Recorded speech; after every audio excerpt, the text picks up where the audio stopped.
bansa kung paano maging isang kongresista sa unang Philippine Model Congress. Sa Papatrol, Jasmine Romero.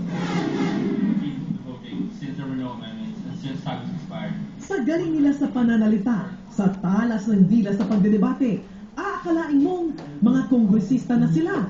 Yun pala, mga estudyante na kalahok sa kauna-unahang Philippine Model Congress.